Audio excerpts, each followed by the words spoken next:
What's going on, everybody? Welcome to Disciple Plays. Got another video for you today. I will be more consistent with the uploads because I'm no longer scrambling like a madman to get that desk done for Collector's Palooza.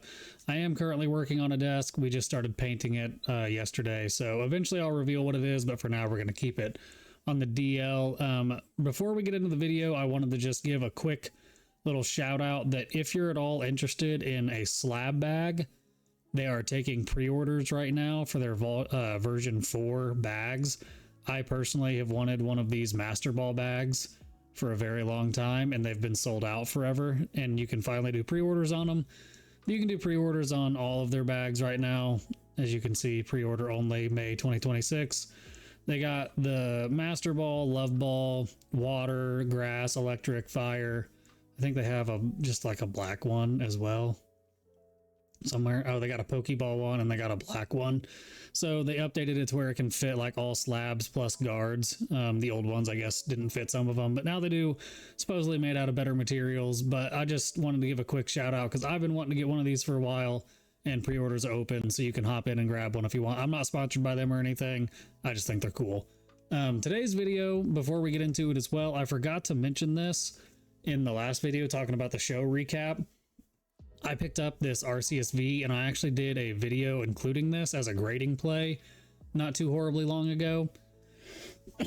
I raw, these are about $20 to $25, and in a PSA 10 they're like $470.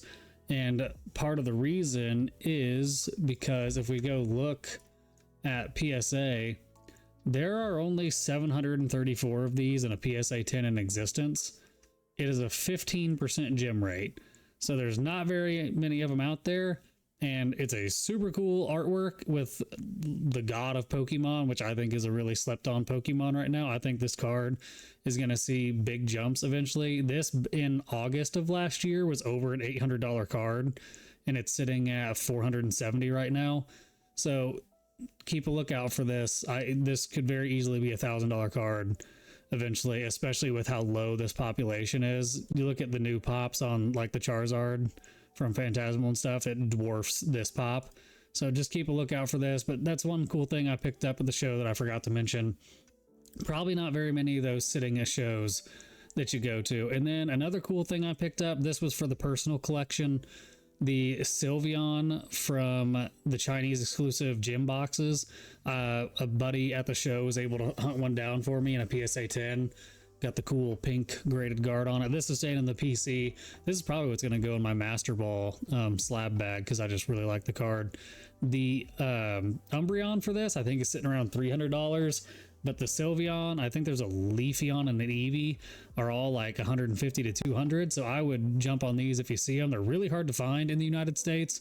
Not a lot of people have them, and I think they're kind of slept on value-wise right now. So maybe take a look into those.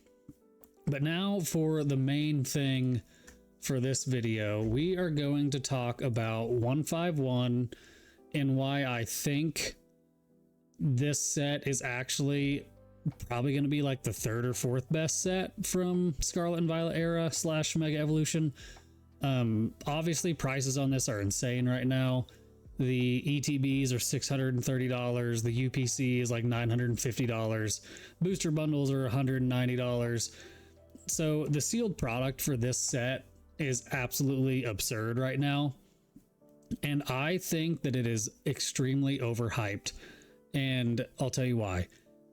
I basically went to the price guide for TCG Player, and you can click select all and then add it all to your cart. So adding all of 151 to your cart, this is what you're paying.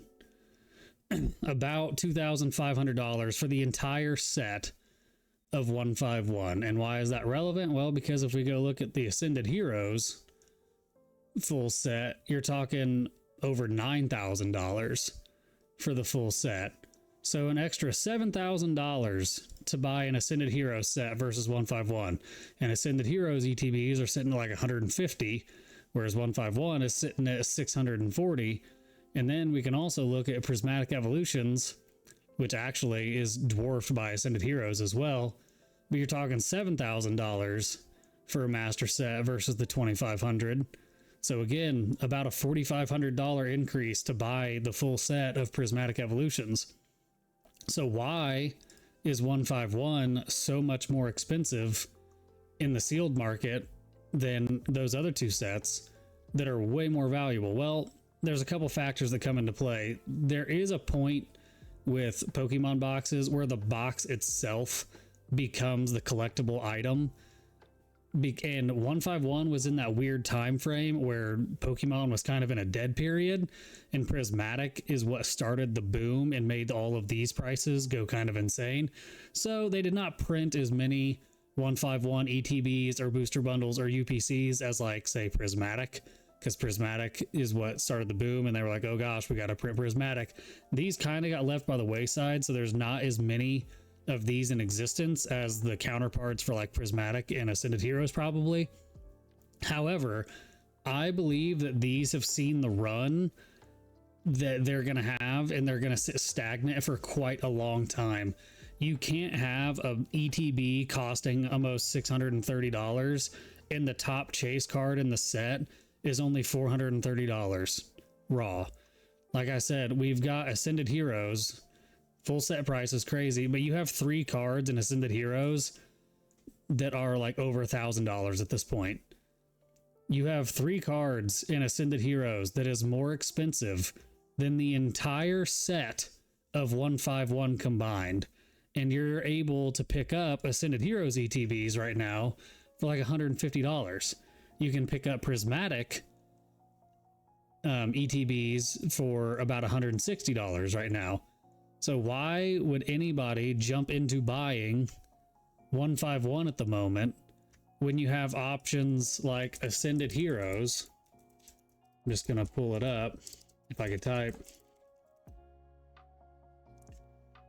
I mean, look at this. 783 market price, 1,141, 1,293. These 3 cards are more expensive than the whole set of 151, and that doesn't even include the Mega Charizard Y Gold card, the Pikachu, the Mewtwo, the Zoroark, Lily's Clefairy. Like, it is just absolutely insane the value you can get out of Ascended Heroes. And Nostalgianomics was talking about it today on his video. If you guys don't follow him, you should definitely go follow him. He's the guy that kind of got me like into this and really wanted me to get going. He got so much heat for telling people that opening Ascended Heroes packs at, like, I think at the time they were like $14 or $15 a piece. He said that that was a better deal as far as like value you can get out of the packs than like something like Journey Together, because you had cards like this that you can pull versus Journey Together. You know, you're paying like, I don't know, $8, $9 a pack, and the best card you can pull is like $150, something like that. So he got flamed for it, but I mean, he's getting proved correct more and more with Prismatic and Ascended Heroes. The value you can get out of this set is just so much higher than other sets that people claim and think are like crazy sets. People are in love with 151 because the nostalgia, which I get, but you should absolutely be looking at Ascended and Prismatic. And I mean, look what 151 did with this run right before it went out of print. ETBs $630, booster bundles $190. You don't think a set that again costs an extra $7,000 to get a full set isn't going to be absolutely insane compared to 151 that's only $2,500 to master set? Just something to look out for. This was on my mind. I wanted to get it out there. And it's Ascended and Prismatic. I don't know which one's going to do better over time. I am more bought in on Ascended because I think the variety of cards is just better. If you don't like Evolutions, Prismatic is kind of, you know, iffy, but this has a Gengar, a Pikachu, a Dragonite, a Mewtwo, a Feraligatr, Zoroark, Lily's Clefairy, Dragonite. It's got a Metagross. Metagross is my favorite one from this. Steven's Metagross. I mean, even the Mega Attack Rares are sitting at like $100 a card on some of them. So just be on the lookout for this. Pay attention to what happens with Prismatic and Ascended when it gets close to going out of print, because I foresee Prismatic doing something even crazier than 151 did this time next year when it's about to go out of print. And then Ascended will follow suit the year after in 2028 when it's going out of print. that's going to do it for today, guys. Hope you liked the video. Comment, like, subscribe. Let me know if you agree or disagree, and I'll see you guys in the next one.